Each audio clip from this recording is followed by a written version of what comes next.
नमस्कार दोस्तों। तो आज बात करते हैं इंडियन जीडीपी के बारे में और उनसे रिलेटेड सारी चीज़ों के बारे में।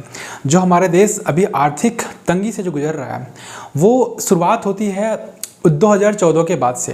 रियल जीडीपी जो इंडिया की अभी इस वक्त है वो 3 ट्रिलियन के आसपास है। यही 3 ट्रिलियन जीडीपी इंडिया का 2015 में भी थी। तो अभी अगर इस बारे में बात करें तो जो हम 2015 में थे वो अभी भी हैं। तो हम ये इन 5-6 सालों में हमारी जीडीपी बढ़ी नहीं है। जो आज हमारे देश की बेरोजगारी अनएम्प्लॉयमेंट जो रेट इतनी बढ़ी है वो आज से नहीं है, ये 2016 से है। फिर जैसे आप लोगों को याद होगा डिमोनेटाइजेशन 8 नवंबर 2016 को जब डिमोनेटाइजेशन की अनाउंस किए हमारे प्रधानमंत्री ने, तब से जो एक अचानक से एक जो ग्रोथ रेट का जो ग्राफ है वो नीचे गिरा, तो वो इफेक्ट सभी लोगों पे पड़ा। एक रिपोर्ट के अनुसार उस वक्त 9 से 10 लाख लोगों ने अपनी रोजी रोजगार गंवाए। उसके बाद ये सिलसिला वहाँ तक ख़त्म नहीं हुई, ये चला आया। फिर 17-18 जैसे पैंडेमिक आया, उसके बाद लास्ट पैंडेमिक आप लोगों को पता है, उसमें 15 से 16 लाख लोगों का जॉब, ये तो सरकारी रिपोर्ट है। अनएम्प्लॉयमेंट जो रेट है वो कई गुना बढ़ी है। पिछला अगर आप बात करें 14-15 की बात करें, उससे कई गुना ज़्यादा बढ़ी है। और ये 21 में आज जो आंकड़ा है, ये बेरोजगारी दर ऑल ओवर अगर देखें तो 15 है, और यहीं यूथ का अगर बात करें तो ये 23% के आसपास है। तो यूथ का जो है बेरोजगारी रेट, जो यूथ का जो अनएम्प्लॉयमेंट रेट है वो बहुत ज़्यादा है हमारी कंट्री में कंपैरिजन टू बाकी कंट्रियों। बाकी कंट्रियों में भी है यूथ और बाकी कंट्रियों में भी बेरोजगारी है, बट इंडिया में जो एक अनएम्प्लॉयमेंट रेट है वो बहुत ज़्यादा है। कोई भी कंट्री में उनकी जीडीपी और उनकी इकॉनमी स्ट्रांग बनाने में वहाँ की जो डीजल पेट्रोल क्रूड ऑयल जो होती है उनकी बहुत बड़ा भूमिका होती है। अगर उनको आप अगर डीजल पेट्रोल की रेट महंगी होती है तो ऑटोमेटिकली सारी चीज़ों की रेट जो है वो महंगी हो जाती है, और वो गरीब लोगों पे सीधा असर पड़ती है। अमीर लोगों को तो उतना फर्क नहीं पड़ेगा। इसलिए इंडिया के अगर देखें तो 97% लोगों का रोजी रोजगार और उनकी कमाई जो इनकम है वो कम हो गया है कि रिपोर्ट के अनुसार, बहुत सारी रिपोर्ट है और आप देख सकते हैं। और 3% लोगों की कमाई इतनी बड़ी है कि वो लोग अपने मुनाफे के कई गुना ज़्यादा कमाए पैसे। तो इस पे फिर बाद में बात करेंगे, लेकिन अभी जो बात कर रहे हैं वो क्रूड ऑयल पे बात कर रहे हैं, जो तेल की कीमत जो बढ़ी है। अगर क्रूड ऑयल की कीमत अगर देखें अब दोस्तों, कोई भी कंट्री पे ये बहुत बड़ा डिपेंड करता है। अभी जो पेट्रोल और डीजल की जो कीमत इंडिया में इतनी ज़्यादा है, अगर ये पिछला 10-12 साल की बात करें तो सबसे कम रेट जो है वो होनी चाहिए। 2000 अगर 12-13-14 के देखें ग्राफ, तो हम उस टाइम $110 पर बैरल खरीदते थे।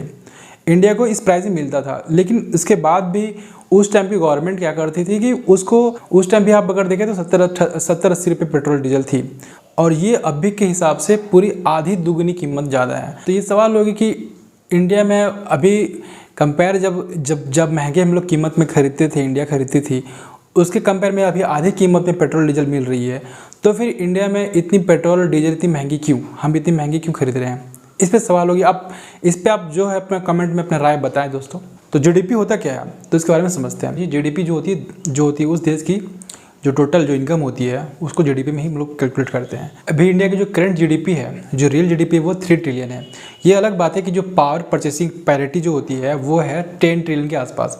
तो जीडीपी है जो वो 2 तरह से जीडीपी होती है। एक होती है जीडीपी जो होती है वो देश की लेन देन, जो उनके ट्रांजेक्शन या फिर उनके जो सेवाएं से जितने जो रिलेटेड होते हैं, जितने अमाउंट होते हैं उनको कैलकुलेट किया जाता है। जो इंडिया की परचेसिंग पावर पैरिटी है वो है 10 ट्रिलियन के आसपास। इंडिया की जो परचेसिंग पावर पैरिटी जो है, ये इसमें सबसे पहले स्थान आता है चाइना का। चाइना जो है उसका 25 ट्रिलियन के आसपास है परचेसिंग पैरिटी पावर जो उनका है। उसके बाद अमेरिका का आता है, अमेरिका के बाद इंडिया का आता है 10 ट्रिलियन के आसपास। कोई भी कंट्री कितना स्ट्रांग है, उनकी इकॉनमी कितनी अच्छी है, वो इस बात पे बहुत डिपेंड करता है उसका जो प्रोडक्ट है उस कंट्री का कैसा है।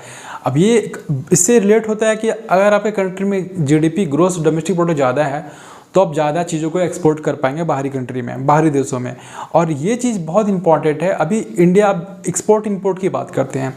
जीडीपी कोई भी कंट्री का अगर डाउन होता है तो इसके पीछे कारण होता है एक्सपोर्ट और इंपोर्ट का, 2 चीज़ पे डिपेंड करता है।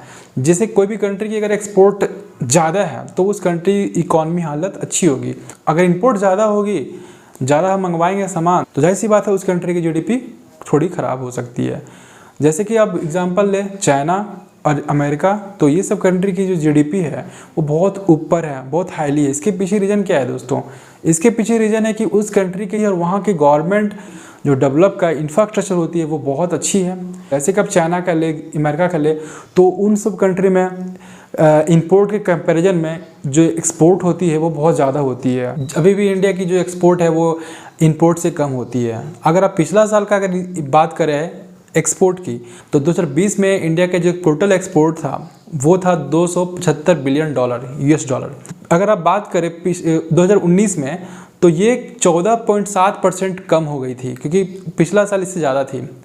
इसी तरह से हर साल इंडिया के एक्सपोर्ट, अगर 2014 का देखें डाटा, तो 2014 में इंडिया का जो एक्सपोर्ट था वो एक रफली 318 बिलियन US डॉलर इंडिया का ट्रांसपोर्टिंग एक्सपोर्ट था टोटल। और वो जब इकोनॉमी में ऐड होती है तो उस देश का वो GDP कहलाता है। तो अब जो सिचुएशन 2021 का अगर देखें तो 4.5 के रेट से बढ़ रही है इंडियन इकोनॉमीज। तो ये हालत, क्या आपको लगता है बढ़ेंगे? ये हालत ख़राब भी हो सकते हैं। 90% से अबव लोग जो है वो क्रूड ऑयल पे डिपेंड रहते हैं, तो ऑटोमेटिकली हर चीज़ का रेट बढ़ जाता है, और जब रेट बढ़ जाता है तो आप सब चीज़ को महंगे में खरीदेंगे। लेन देन जो होती है, जो इंडिया का जिस तरह से डिमांड होना चाहिए कोई भी चीज़ों का, वो नहीं हो पाता है। और अगर वो चीज़ नहीं हो पाएगा तो वो उस देश की कहीं ना कहीं जो आउटपुट होती है, जो प्रोडक्ट होती है, वो प्रोडक्ट कम होना शुरू होता है।